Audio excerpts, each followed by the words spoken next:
जय शनिदेव। प्रिय दर्शकों, मैं राजेश जोशी आपका ज्योतिष जागृति केवल सत्य कार्यक्रम में आज फिर से स्वागत करता हूं। प्रिय दर्शकों, आज हम बात करते हैं स्कॉर्पियो लगन की कुंडली में यानी वृश्चिक लगन की कुंडली में चंद्रमा देवता का रत्न सुच्चा मोती कहां कहां पहना जाना चाहिए और कहां ये नहीं पहना जाना चाहिए, कहां ये आपको लाभ देने की बजाय नुकसान दे सकता है। आइए आज इसकी विस्तृत जानकारी आपको देता हूं।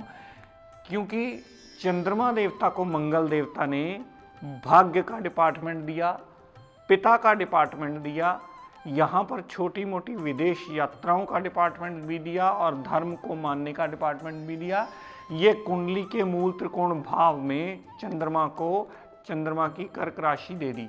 तो इस लगन कुंडली में चंद्रमा अति योग कारक ग्रह बना, लेकिन उसकी प्लेसमेंट उसके बाद डिसाइड करेगी कि कहाँ कहाँ चंद्रमा कैसा रिजल्ट देने वाला इस कुंडली में बना। दर्शकों, मान लीजिए चंद्रमा अगर लगन में ही पड़े हों तो चंद्रमा लगन में नीच के हो जाते हैं और किसी पोंगा पंडित ने भाग्य का रत्न देख करके आपको सुच्चा मोती पहना दिया तो वो सदैव आपके लिए अशुभता लेकर के आएगा। वो पहना हुआ सुच्चा मोती आपको हेल्थ प्रॉब्लम भी देगा, मेंटल पीस भी डिस्टर्ब करेगा, आपके पिता से भी बनने वाली नहीं होगी, विदेश यात्रा करने वाली होगी तो वो भी दिक्कत परेशानियों में आएगी। यहाँ से चंद्रमा देवता ने जितनी दृष्टि सप्तम भाव पर डाली तो दाम्पत्य सुख में कलह क्लेश मचा रहेगा, पार्टनरशिप डेली वेजेज में नुकसान होगा, सारे नेगेटिव रिजल्ट आपको मिलेंगे। तो लगन में पड़ा हुआ नीच का चंद्रमा अगर हो तो सुच्चा मोती पहनना सदैव हर जातक के लिए वर्जित माना जाता है। प्रिय दर्शकों, चंद्रमा देवता अगर तीसरे भाव में पड़े हों तो यहाँ भी सुच्चा मोती कभी धारण नहीं किया जाता।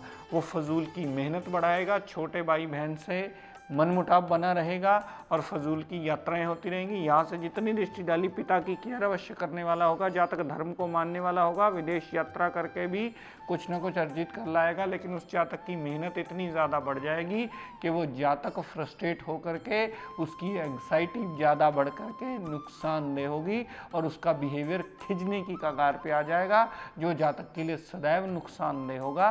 तो तीसरे भाव में भी चंद्रमा का सुच्चा मोती पहनना सदैव वर्जित माना जाता है। दर्शकों, चंद्रमा देवता अगर छठे भाव में पड़े हुए रोग ऋण कर्जा दुर्घटना मुकदमा कोर्ट केस लिटिगेशन अगर इस हाउस में पड़े हुए चंद्रमा देवता तो कभी सुच्चा मोती धारण नहीं करना चाहिए। सदैव हर जातक के लिए ये वर्जित माना जाता है, क्योंकि यहाँ से सुच्चा मोती अगर पहना गया चंद्रमा देवता का तो यहाँ से जितनी दृष्टि 12वें भाव पर डाली तो अस्पताल के खर्चे, फजूल के व्यय, विदेश यात्रा में ऑब्स्टेकल, यहाँ तक के कोर्ट केस लिटिगेशन लड़ाई झगड़ा करवा करके जेल यात्रा भी करवा सकता है। अगर छठे भाव में पड़ा हुआ चंद्रमा देवता का रत्न आपने मोती पहन लिया हो तो वो सदैव बहुत बड़ा नुकसान लेकर आएगा आपके लिए। वो सदैव हर जातक के लिए वर्जित माना जाता है। दर्शकों, अगर चंद्रमा देवता 8वें भाव में पड़े हों तो कभी सुच्चा मोती गलती से भी धारण मत कीजिएगा, क्योंकि बिना कारण के ऑब्स्टेकल्स बढ़ा करके पिता से मनमुटाव बढ़ा देगा, धर्म को जातक जल्दी मानने वाला नहीं होगा, मेंटल पीस जातक की पूरी तरह डिस्टर्ब होगी और जातक विदेश यात्रा करके वहाँ से कुछ भी अर्जित करके नहीं ला पाएगा। यहाँ से चंद्रमा देवता ने जितनी दृष्टि दूसरे भाव पर डाली तो धन का अभाव सदा बना रहेगा, मेंटल पीस सदा डिस्टर्ब होती रहेगी। और यहाँ से जितनी दृष्टि चंद्रमा ने दूसरे भाव पर डाली तो वाणी को सदैव दिक्कत परेशानियों में लाएगा, जो सामने वाला सुनना कभी पसंद नहीं कर पाएगा और अनायास ही उस जातक के मुंह से कुछ ऐसी वाणी निकल जाएगी जिससे सामने वाला रुष्ट बहुत जल्दी हो जाएगा। तो 8वें भाव में पड़े हुए चंद्रमा देवता का रत्न मोती धारण करना सदैव हर जातक के लिए वर्जित माना जाता है। दर्शकों, अगर चंद्रमा देवता 12वें भाव में पड़े हुए, यहाँ पर भी चंद्रमा का सुच्चा मोती धारण करना सदैव वर्जित माना जाता है।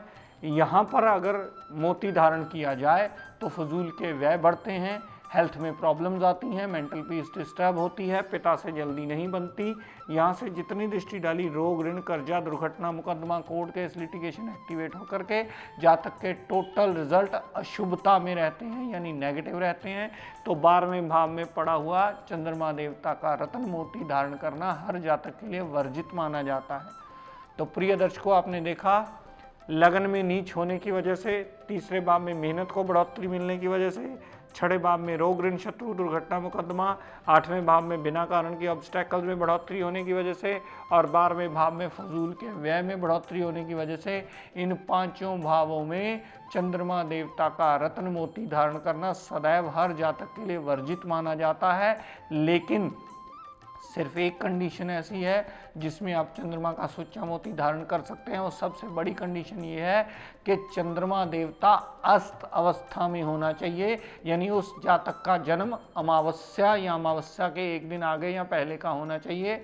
अगर चंद्रमा देवता अस्त हो जाए सूरज के साथ क्लोज कंजंक्शन में आकर के, तब आप सुच्चा मोती कहीं भी धारण कर सकते हैं। किसी भी भाव में कुंडली में पड़ा हो तो अपने भाग्य को उदय करने के लिए धारण कर सकते हैं। अगर वो उदय अवस्था में हुआ तो लगन में, तीसरे भाव में, 6, 8वें और 12वें में सदैव हर जातक के लिए वर्जित माना जाता है। दर्शकों, अगर चंद्रमा देवता दूसरे भाव में पड़े हों, आप सदैव इसे धारण कर सकते हैं। धन कुटुंब वाणी में वृद्धि होगी, वाणी बहुत अच्छी होगी, परिवार साथ देने वाला होगा, धन का अभाव कभी नहीं रहेगा। यहाँ से जितनी दृष्टि 8वें भाव पर डाली तो अपने मन के इच्छाओं से, मन की विल पावर से अपनी प्रॉब्लम्स को दूर अवश्य कर लेगा।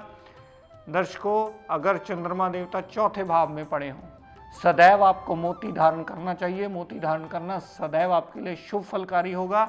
यहाँ वो दिशा बली भी होता है, माता, गाड़ी, भूमि, वाहन, मकान, प्रॉपर्टी लेने में सदैव सहायक सिद्ध होता है। यहाँ से चंद्रमा देवता जितनी दृष्टि डालते हैं तो काम काज में भी सदैव उसे वृद्धि मिलती है। दर्शकों, चंद्रमा देवता अगर पंचम भाव में पड़े हों तो सुच्चा मोती सदैव धारण किया जा सकता है। संतान का योग बनाता है, संतान से सुख प्राप्ति का योग बनाता है, संतान भाग्यवान होती है, विल पावर स्ट्रांग होती है।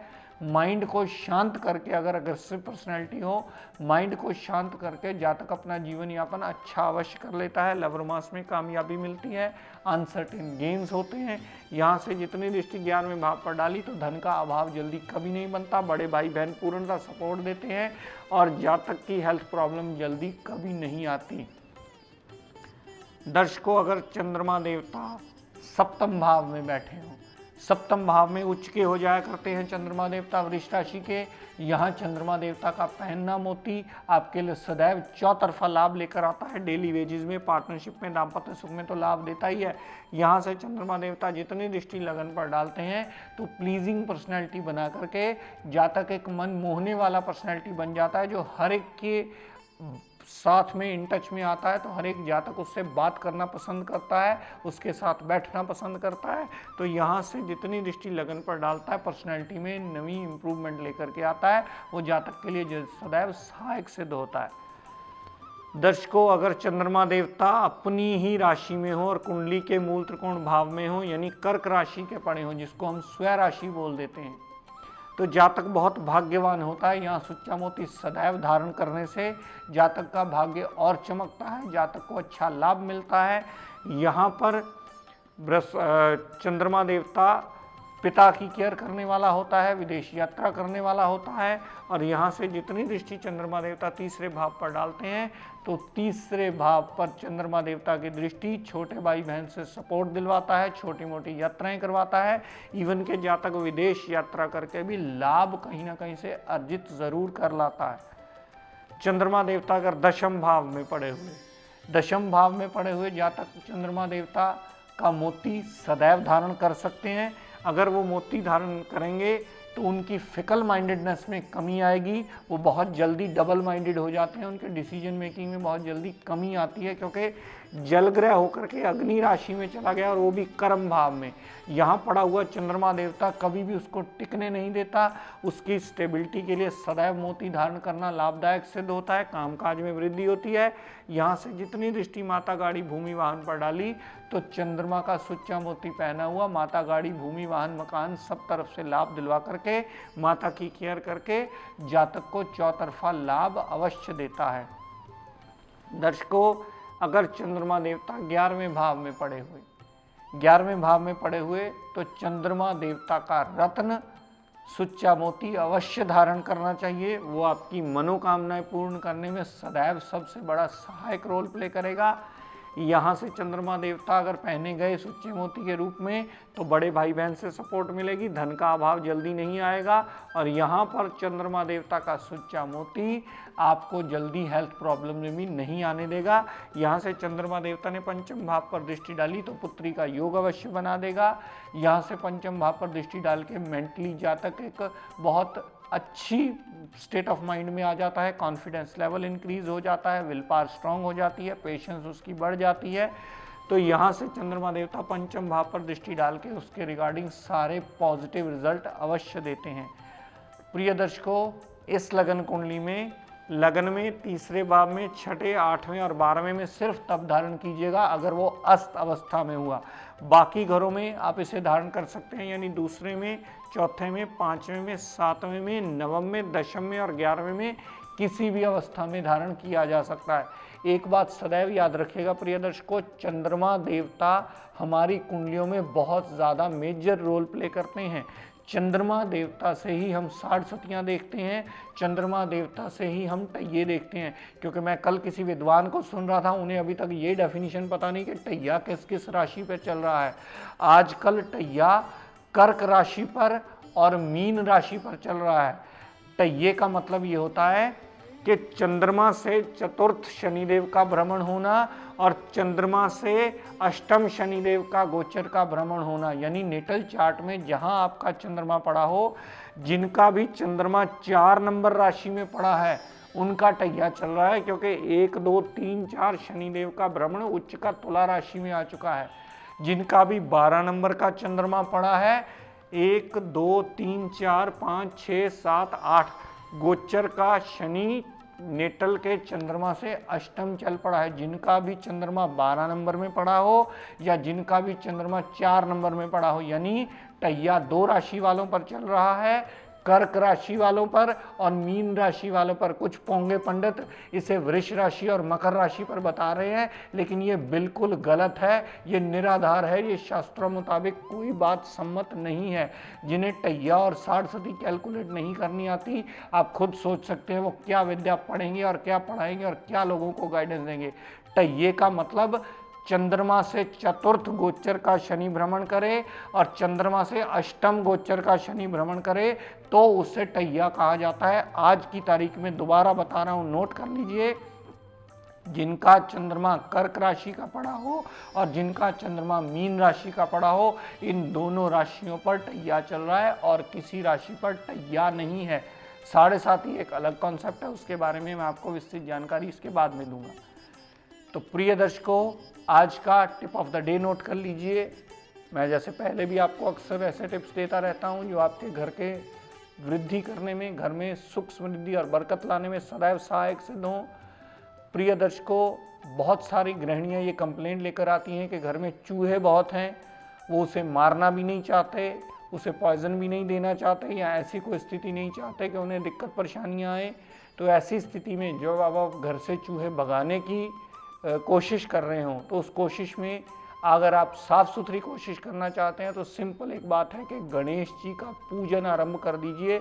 10, 15, 20 दिनों में देखेंगे कि चूहे आपके घर से दूर अवश्य हो जाएंगे। आप जब भी गणपति जी की प्रार्थना करें, साथ में ये प्रार्थना ज़रूर करें कि हे मुश्किराज, हमारे घर पर अपनी कृपा दृष्टि बनाइए, हमारे घर से दूर हो जाइए और तो हमारे घर का नुकसान ना हो, ऐसी कृपा दृष्टि आशीर्वाद हमें सदैव दीजिए। तो कुछ ही दिनों में देखेंगे कि चूहे आपके घर से दूर जाने शुरू हो जाएंगे और आपके घर में बरकत पड़नी शुरू हो जाएगी। प्रिय दर्शकों, आज अपनी वाणी को यही विराम देता हुआ हम सब के लिए मंगल कामना करता हुआ शनिदेव से ये प्रार्थना करता हूँ कि हे शनिदेव, हम सब पर अपनी कृपा दृष्टि, दया दृष्टि सदैव बनाए रखें। जय शनि।